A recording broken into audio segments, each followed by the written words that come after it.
Welcome back, everybody, to On the Ball, the new video interview series from Vanderbilt Sports and Society Initiative.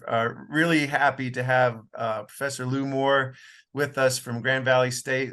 Lou and I met over Twitter several years ago, and he's been down to Vanderbilt. But, when you think about the leading scholars on sports and society, sports and race, Lou's at the top of the list. So, Lou, thank you so much for joining us.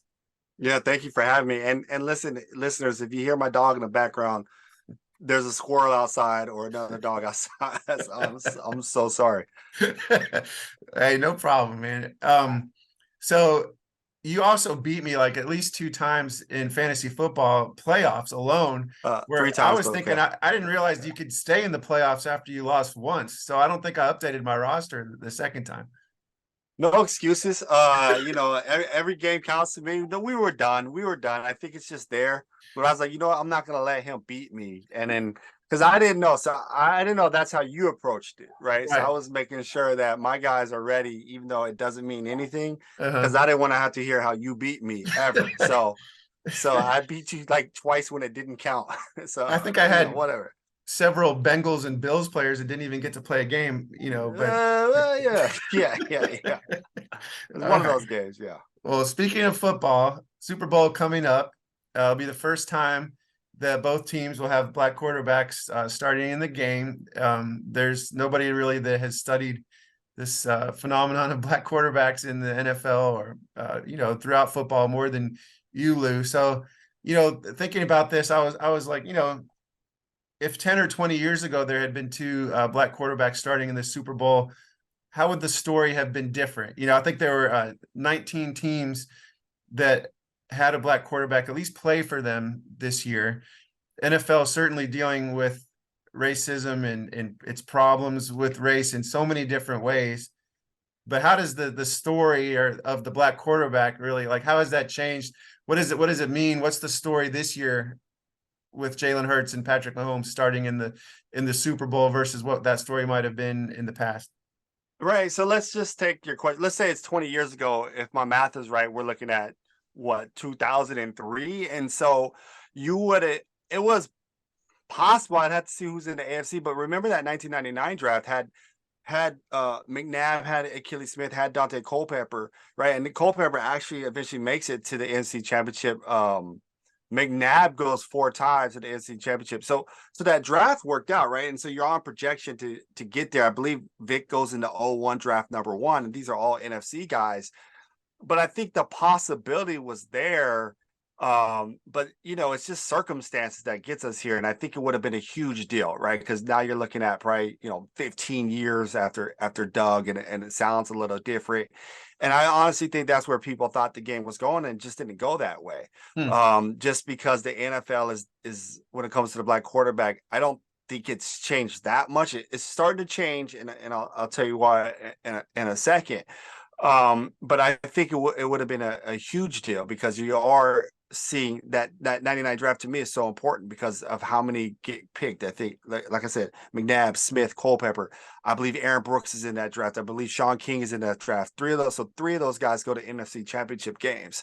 Hmm. So King goes early with the Buccaneers against the Rams. And I think that Ricky Prohlkrauts, I think that's Sean King, right? And then I want to say Michael Bishop's in that game. So that was supposed to be the change of everything, where now all of Okay. a sudden you're starting to see black quarterbacks because that's what the colleges are giving you.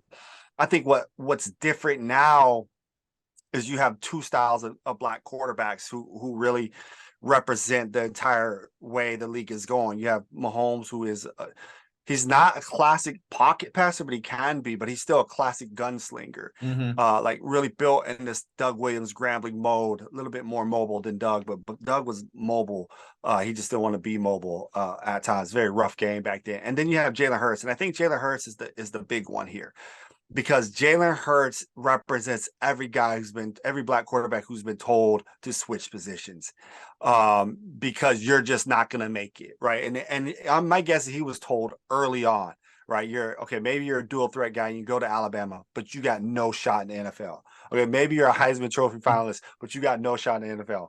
You got no shot because you got replaced, so you got to go to Oklahoma. And he just kept working and working and working. And to me, that's the story of so many of these guys. because they're told to switch. And so many, we don't hear about them because when they refuse to switch, they're either in Canada or out of the league. But it's also a story where we're going because now the NFL really has to accept what the colleges give them.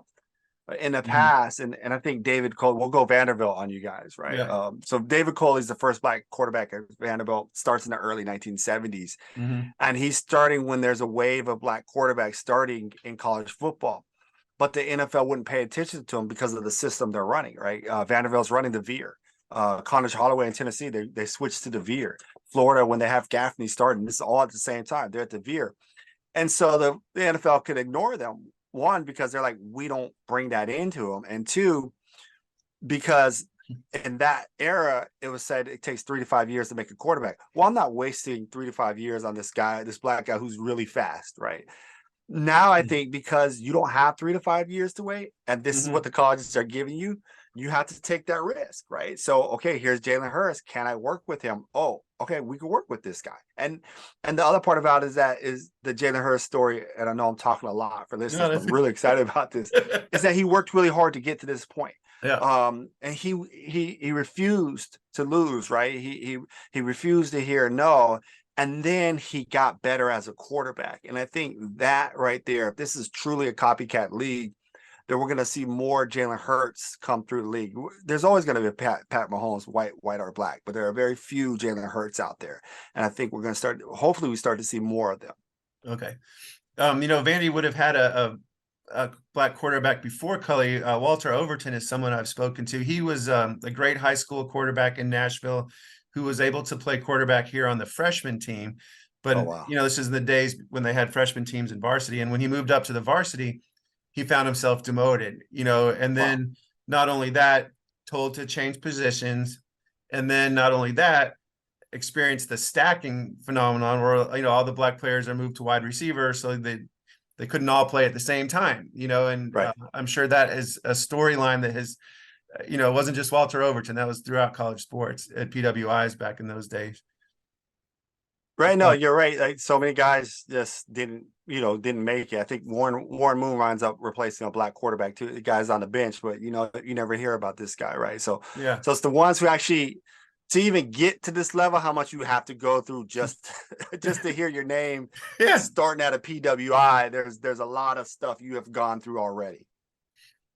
um those students listening to this who maybe their frame of reference is just the last 10 years, really. Like, if you go back to the 50s, the 60s, the 70s, I mean, it's an obvious answer to you, but like, what were the reasons that coaches might give why they wouldn't either want or they wouldn't develop black quarterbacks on their team? And was it something that they would say out loud, or was it more of like code that they would use, and why this guy wasn't the right fit for their team or something? Right. Yeah, I think the NFL has really historically been really good about using code, right? Even I mean, they segregate their league for 12 years and never say anything about it, like, but it's clear, right? So that what you would see if you're, studying this in the 60s and 70s, you keep hearing this word unwritten rule, right? And obviously the NFL would deny this. Anytime there's like a big expose about lack of black quarterbacks, no, if there was good ones out there, we would use them, right? And so you could always say that, but the reality is that there are certain stereotypes they operated by. You brought up this idea of stacking, and I read this one quote that said black plus quarterback equals cornerback, right? So what that means is the cornerback is thought to be this very unthinking position where you just need to be fast and react, whereas the quarterback is a reactive position. You need to think. And so they're looking at the stereotype of black people in America not being thinkers. Okay, you're going to be a cornerback. And if you look, so many of these guys, so coming up for right now, a Hall of Fame induction, Ken Riley, who played quarterback at Florida A&M.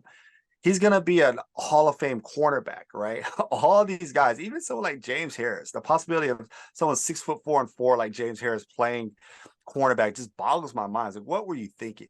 Marlon Briscoe, who was a quarterback in college, gets drafted as a DB. So there's that, right?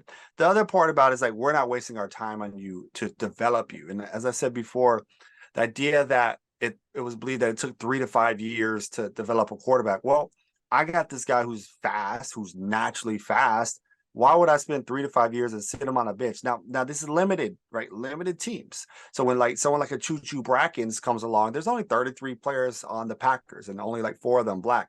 Why am I going to spend this time trying to develop him for 5 years when I could play him now at receiver, right? And I think that's the other part going on: lack of leadership, belief that black people on the one hand can't lead, and also questioning, will white people listen to him, right? Will they follow him? And so when Marlon Briscoe starts, that's one of the big stories, and people are like, oh, I guess they do listen, right? Because football players are pretty well trained on to listening to authority. Mhm. But the question was, would that white Southerner listen to that black quarterback? Because I think a lot of offensive linemen are white Southerners, right? Right.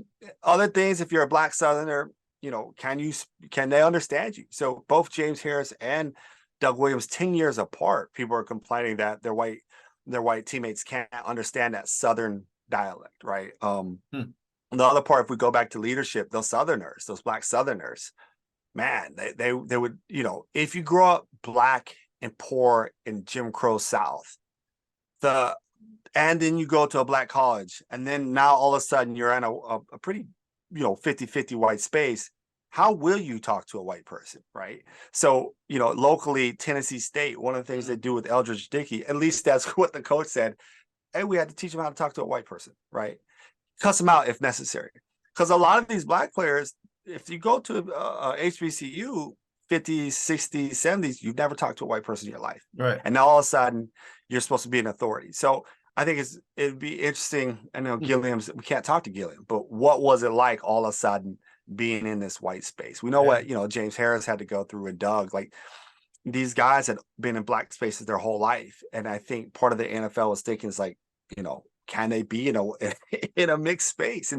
And how do they talk? If they're upset, can you yell at your white teammates? All this is going on. So there's all these stereotypes. One of the analogies I've seen used, and I'm gonna steal it, is like the quarterback position. There's a moat put around it, right, to protect it. Starting in the 1940s, and so each time a black quarterback approaches this castle of being white leadership, right, this beacon of white leadership, there's something in place that he's got to get through. And so there's every time there's a breakthrough. And so to what this next Super Bowl coming up is huge, right? To make it seem like we finally got there. Leading to this I point know over that's all so these long-winded. decades. I'm so sorry, listeners. No, I mean, so I was, I guess in some ways, Fritz Pollard could be considered the first black quarterback. The quarterback position was very different maybe than when he was. And then, I mean, do you think of like Willie Thrower and Briscoe and Brackens as the first black quarterbacks in the NFL? Can you tell us a little bit about those guys? Yeah. Let's do this. There's 2 black quarterback books out before mine, and I don't think they're talking about the same stuff. So I guess now I can start talking about it. I've given talks about this. So Fritz Pollard, it's the system. To me, it's the systems. Let me back up. The system changes. Offensive system changes in 1940. So before, the majority of teams are running what you call the single wing. And that's where the quarterback is back. If you think shotgun wildcat type stuff, and you'd have your best athlete back there occasionally throw it. And when you're throwing, there's not elaborate routes, right? They're running straight or they're trying to throw bombs. And then in 1940, they switch and you get the T formation. The success of the Chicago Bears, if you look at that score when they beat Washington football team, I think it's like 73, they're running the T formation. That same year, Stanford Cardinals run the T formation. And the connection here is this guy, Clark Shaughnessy, who with George Halas installs the T formation. Shaughnessy was at Chicago. University of Chicago goes off to Stanford. So Stanford wins the Rose Bowl. The Bears win the championship, and then it changes football history. By 1945, 90% of colleges are running a variation of the T formation. By 1952, every NFL team is running the T formation, right?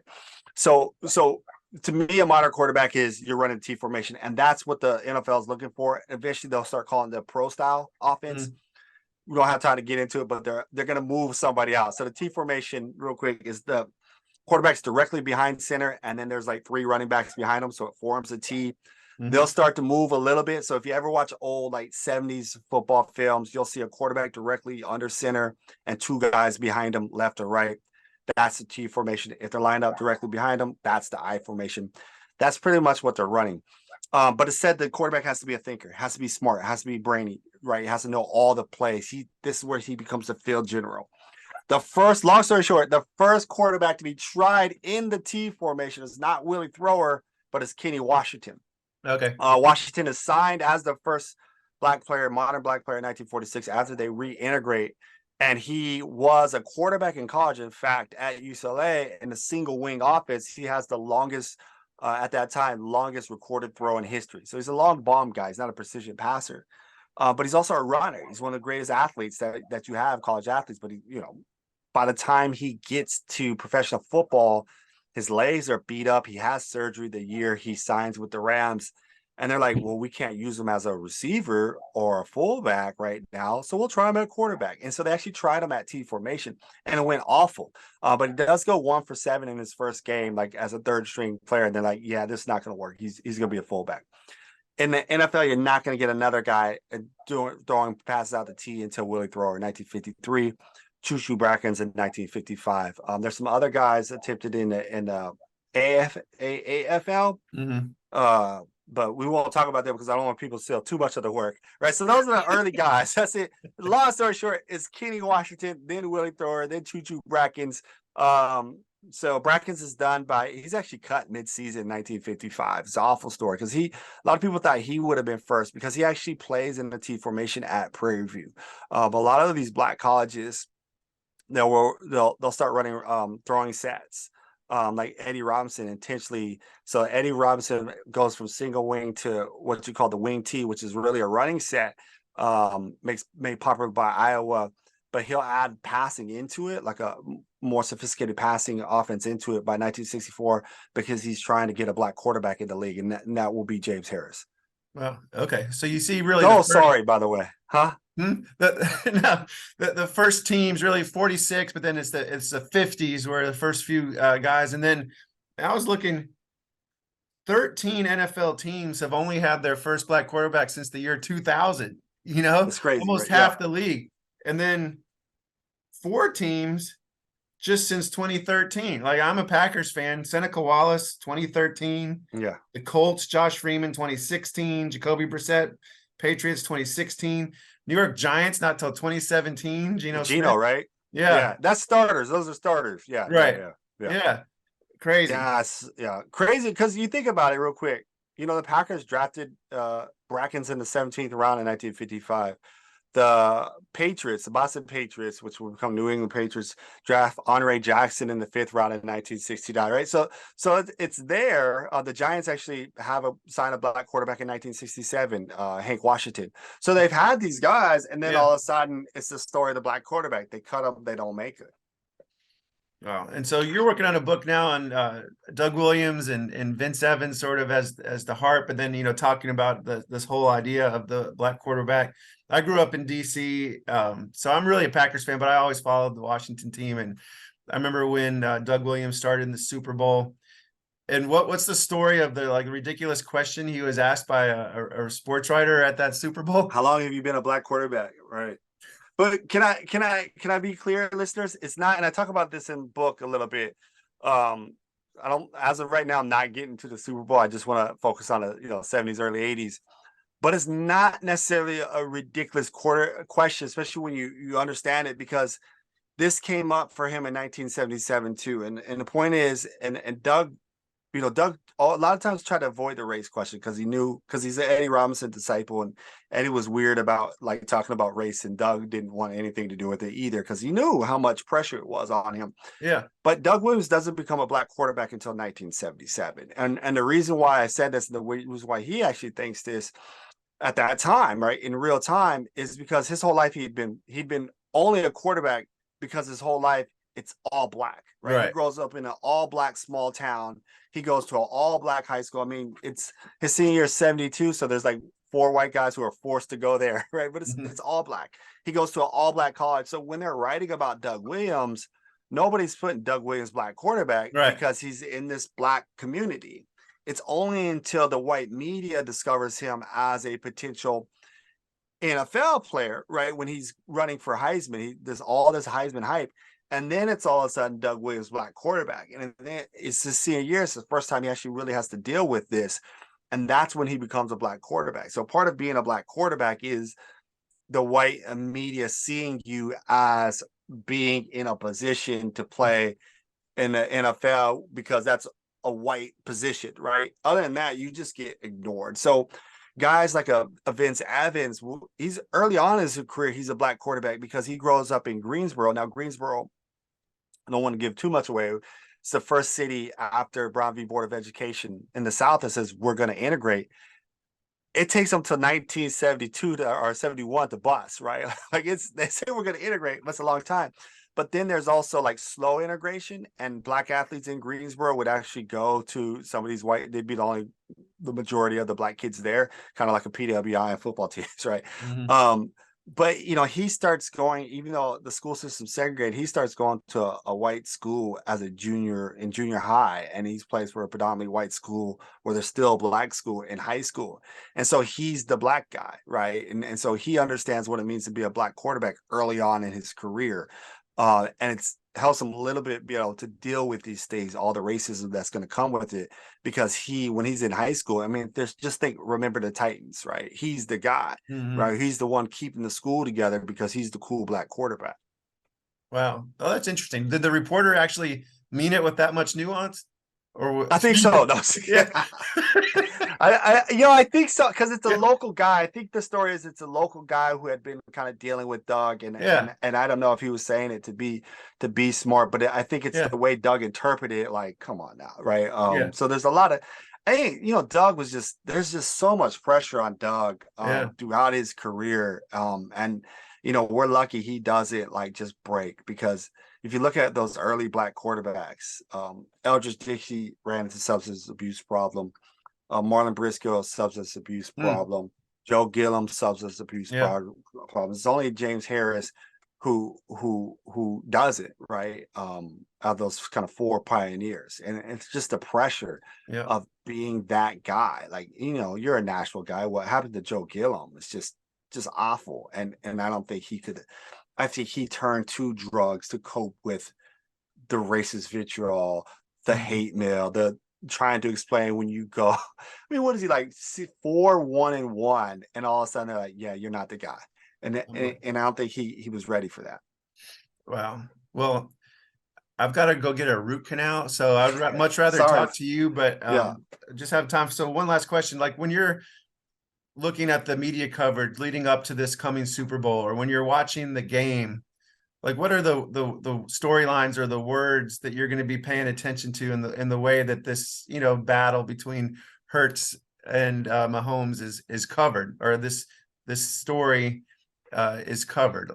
How will you be looking? Yeah, right. Yeah, and I'll be quick. I think a couple of things. How the use of the term black quarterback, if they tell the history of why it took so long, how they look at Jalen Hurts as a dual threat, like because I read dual threat as a very stereotypical term, like oh yeah, he's a runner, and just how we really embrace that, right? I think, like I said earlier, like Jalen Hurts is so important to this conversation because he's a runner and because he's run for 15 touchdowns, and I think it has the ability just to change professional football. So how people tend to write about that, I think is important. All right, man. Well, can't wait for your book. When can people expect to see?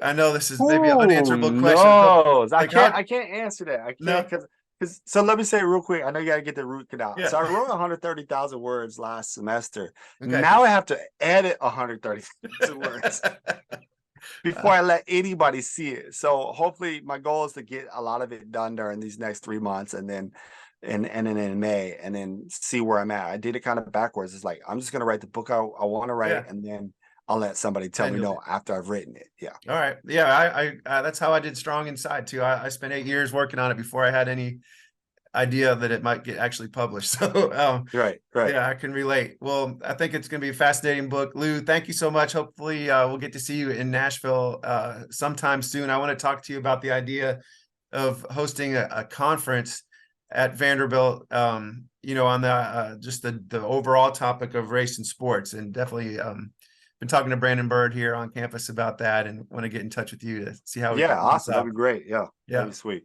Okay. Thank you All so right. much. Have a great day, and I'll be gunning for you in fantasy football next year. Yeah. All right. Yeah. Yeah. All right. Thanks. Take care.